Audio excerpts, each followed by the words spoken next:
తిరుపతి శ్రీ గోవిందరాజస్వామి ఆలయంలో వెలసి ఉన్న గోదాదేవి స్థానిక తిరుపతి శ్రీగోవిందరాజస్వామి ఆలయంలో స్వామివారికి కుడివైపున సాక్షాత్తు శ్రీభగవద్రామానుజాచార్యుల వారిచే ప్రతిష్ఠితమైన గోదాదేవి సన్నిధి వెలసి ఉన్నది. గోదాదేవి విగ్రహం చాలా విశిష్టమైనది.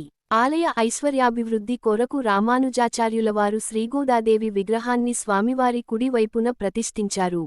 ప్రతిరోజూ కూడా శ్రీగోవిందరాజస్వామివారికి జరిగేటట్లు గోదాదేవి అమ్మవారికి కూడా సాత్తుమోర్ జరుగుతుంది. ప్రతినెలా 4 శుక్రవారాలు గోదాదేవి అమ్మవారికి ఊంజల్ సేవ, 4 మాడవీధుల్లో వీధి ఉత్సవం జరుగుతుంది. ప్రతి సంవత్సరం తమిళాడి నెల పూర్వ ఫల్గుని నక్షత్రంలో 10 రోజులపాటు గోదాదేవి అమ్మవారికి తిరువాడిప్పురం ఉత్సవాలు అత్యంత వైభవంగా జరుగుతాయి. చివరగా ఆ తిరునక్షత్రన్నాడు గోదాదేవికి గోవిందరాజస్వామివారితో పాటు ఏకాసనంలో అభిషేకం జరుగుతుంది. సాయంకాలం గోదాదేవి, గోవిందరాజస్వామి ఇరువురూ కూడా ఆలయం నుండి బయలుదేరి అలిపిరి పాదాల మండపంలోనికి వేంచేపు చేస్తారు. అప్పుడు అమ్మవారైన గోదాదేవికి తిరుమల శ్రీవారి నుండి సారే, గంధం, అప్పపడి మొదలుగునవి అనుగ్రహింపబడుతాయి. ఇదే విధంగా ధనుర్మాసంలో 30 రోజులపాటు గోదాదేవి అమ్మవారికి ఆలయంలో తిరుప్పావై దివ్యప్రబంధ పఠనం జరుగుతుంది. ధనుర్మాసం చివరి 7 రోజులు అమ్మవారికి నీరాట్టోత్సవాలు వేడుకగా జరుగుతాయి.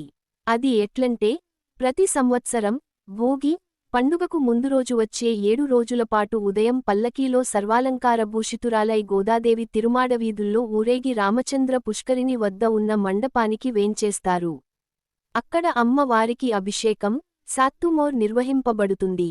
సాయంకాలం తిరిగి రాములవారి మాడవీధుల గుండా బయలుదేరి మిట్టవీధి, కొత్తవీధి, గంగుండ్ర మండపం వీధుల గుండా మార్గంలో శ్రీకృష్ణుని వెతుకుతూ ఆలయం చేరుకుంటుంది. భోగి నాడు గోదాదేవి అమ్మవారికి భోగితేరు జరుగుతుంది. కనుమనాడు గోదాదేవి ధరించిన పుష్పమాలికను తిరుమలలోని శ్రీవేంకటేశ్వర స్వామివారికి అలంకరిస్తారు.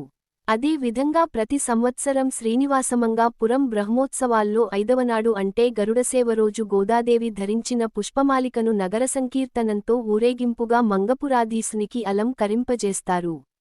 కనుమనాడు గోదాదేవి అమ్మవారు ఆల్వార్తోర్థం, కపిలతీర్థం వేంచేస్తారు. అక్కడ అమ్మవారికి తిరుమంజనం జరుగుతుంది. సాయంకాలం గోదా అమ్మవారికి, కృష్ణునికి కళ్యాణం జరుగుతుంది.